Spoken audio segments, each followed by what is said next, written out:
Eu quero, neste momento, me dirigir ao povo brasileiro para dizer algumas das matérias que penso devam ser por mim agora enfrentadas. E eu faço, naturalmente, com muita cautela, porque, na verdade, sabem todos que há mais de um mês eu me recolhi exata e precisamente para não aparentar que eu estaria cometendo algum ato, praticando algum gesto com vistas a ocupar o lugar da senhora Presidente da República.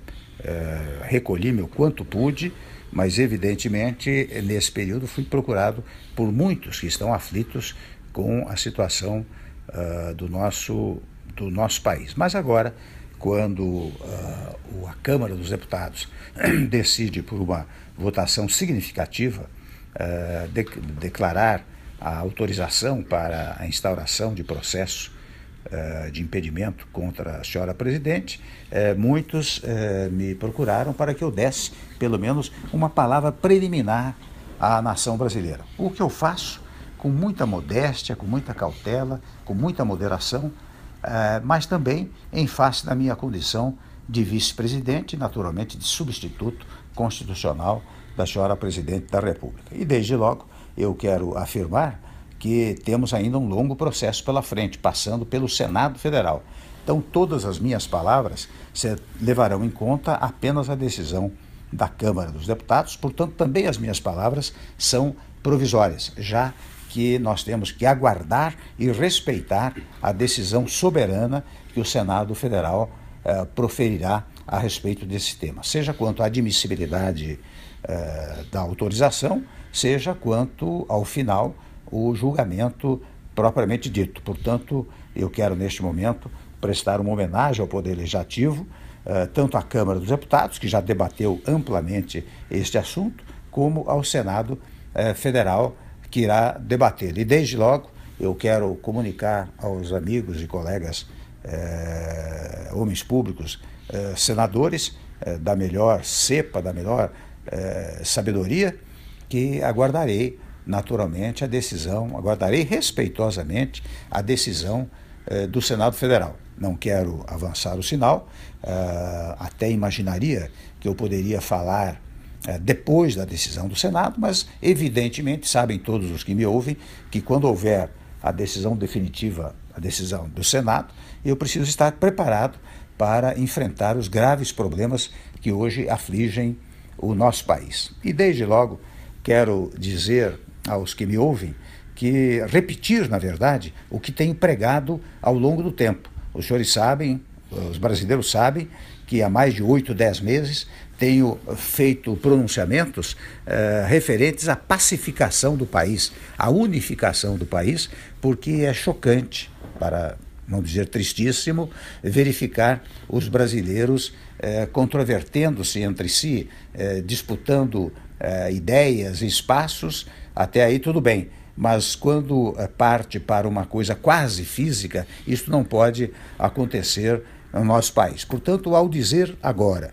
que a grande missão, a partir deste momento, é a da pacificação do país, da reunificação do país, eu quero dizer que estou repetindo o que venho pregando há muito tempo como responsável por uma parcela da vida pública nacional.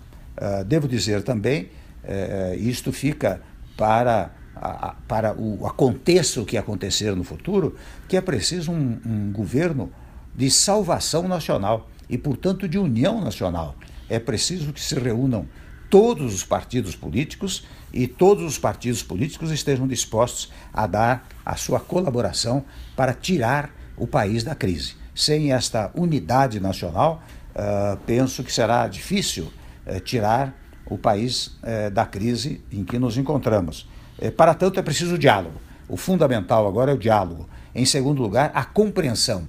E em terceiro lugar, para não enganar ninguém, a ideia de que nós vamos ter muitos sacrifícios pela frente. Sem sacrifícios, nós não conseguiremos também avançar para retomar o crescimento e o desenvolvimento que pautaram a atividade do nosso país nos últimos nos últimos tempos, antes desta última gestão.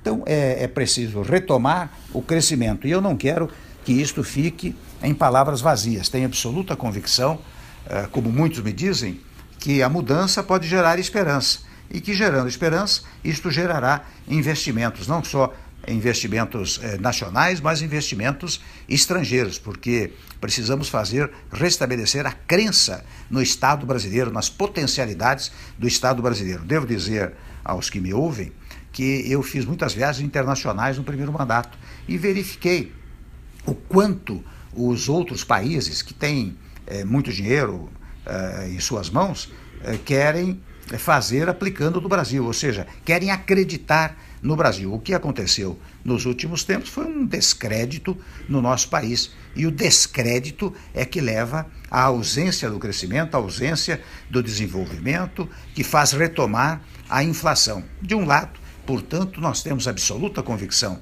de que é preciso prestigiar a iniciativa privada, é preciso que os empresários do setor industrial, do setor de serviços, do setor agrícola, do setor do agronegócio, portanto, dos vários setores da nacionalidade, se entusiasmem novamente com estes investimentos. Mas, ao dizer isto, eu estou pensando apenas naqueles que possam investir?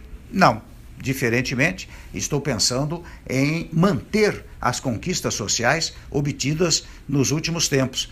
Por exemplo, o emprego é uma coisa fundamental para todos os brasileiros. Para que haja emprego, é preciso uma conjugação dos empregadores com os trabalhadores. Você só tem emprego se a indústria, o comércio, as atividades de serviços todas estiverem caminhando bem. É a partir daí que você tem emprego, e com isso você pode retomar o emprego. De outro lado, eu devo dizer também que, de fora a parte, um projeto pela empregabilidade plena, é preciso manter certas matérias sociais, porque nós todos sabemos que o Brasil ainda é um país pobre e, portanto, e eu sei que dizem que de vez em quando que se outrem assumir, nós vamos acabar com o Bolsa Família, vamos acabar com o Pronatec, vamos acabar com o FIES. Isto é falso, é mentiroso e é fruto desta política mais rasteira que tomou conta do país. Portanto, neste particular, eu quero dizer que nós deveremos manter esses programas e até, se possível, revalorizá-los e ampliá-los.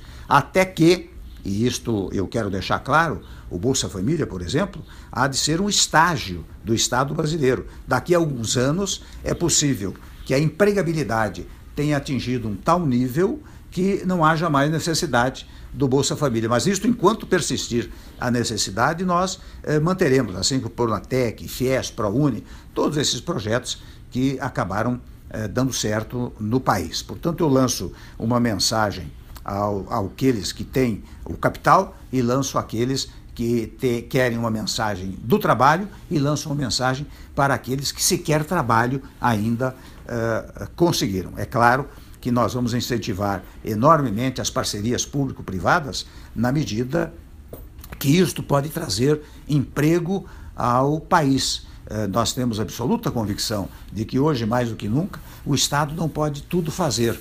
O Estado depende da atuação dos setores produtivos do país. Empregadores de um lado, trabalhadores de outro lado. Estes setores produtivos é que, aliançados, vão fazer a prosperidade do Estado brasileiro. O Estado brasileiro tem que cuidar de segurança, da saúde, da educação, enfim, de alguns temas fundamentais que não podem sair da órbita pública, mas o mais tem que ser entregue à iniciativa privada no sentido da conjugação da ação entre trabalhadores e empregadores. E neste particular, nós pretendemos fazer várias reformas que incentivem esta harmonia entre esses dois setores da produção brasileira. Tudo isto que estou a dizer significará, devo registrar, sacrifícios iniciais para o povo brasileiro, em primeiro lugar. Em segundo lugar, não quero gerar nenhuma expectativa falsa. Não pensemos que, se houver uma mudança do governo, em 3, 4 meses estará tudo resolvido. Em 3, 4 meses pode começar a ser encaminhado para resolvermos a matéria ao longo do tempo. Se houver este governo de transição, ou se não houver, fica esta sugestão que eu estou fazendo para o governo que vier a manter-se, ficam estas sugestões, que, reitero, não são sugestões por mim formuladas ou formatadas neste momento, mas que foram feitas ao longo do tempo. Há reformas que são fundamentais para um país. Nós todos sabemos, não é possível. Agora, toda e qualquer reforma não alterará os direitos já formatados, já adquiridos pelos cidadãos, mas nós temos que preparar o país do futuro. Muitas matérias até estão em tramitação no Congresso Nacional e nós queremos ter uma base parlamentar muito sólida que nos permita conversar com a classe política, mas conversar também com a sociedade. Os senhores sabem, os que assistiram às minhas palestras nos últimos tempos, que eu faço uma distinção e uma conjugação entre governo, governança e governabilidade, para dizer que o governo são os órgãos constituídos, não tem a menor dúvida, legislativo, executivo, judiciário. A governança vem exatamente pelo apoio político que o governo consegue dos partidos políticos e do Congresso Nacional. Mas é preciso mais do que isso, é preciso a governabilidade. E a governabilidade exige que haja uma aprovação popular do próprio governo. Portanto, a classe política unida com o povo levará ao crescimento do país e, portanto, ao apoio ao governo. É com estes três fatores que nós vamos lidar. É claro que não vou falar aqui sobre reformas que são fundamentais, porque isso será fruto de um desdobramento ao longo do tempo. Mas como não pensar numa reforma política? Como não pensar numa reforma tributária? E evidentemente que a reforma tributária envolve um outro tema, que é a revisão do Pacto Federativo. Porque toda vez que você pensa numa reforma tributária, você está pensando na distribuição de competências e de recursos para as entidades federativas. É preciso mais do que nunca que as entidades federativas tenham uma autonomia verdadeira, ou seja, que nós tenhamos uma federação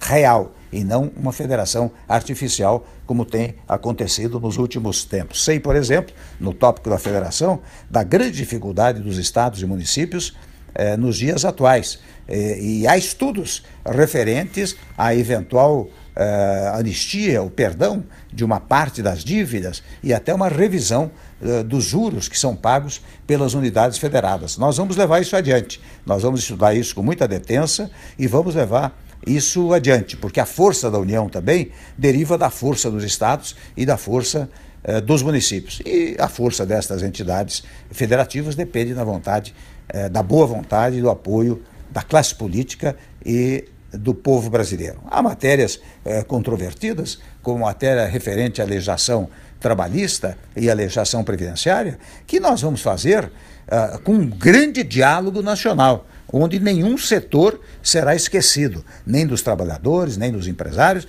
nem do povo brasileiro. Mas toda e qualquer modificação que vier a ser feita será para garantir o futuro mesmo daqueles que já recebem salário, daqueles que recebem aposentadoria. É nestes termos que nós vamos trabalhar. Ou seja, o diálogo de um lado e a conjugação de esforços de outro lado serão os alicerces, digamos assim, do nosso trabalho. É esta manifestação que eu queria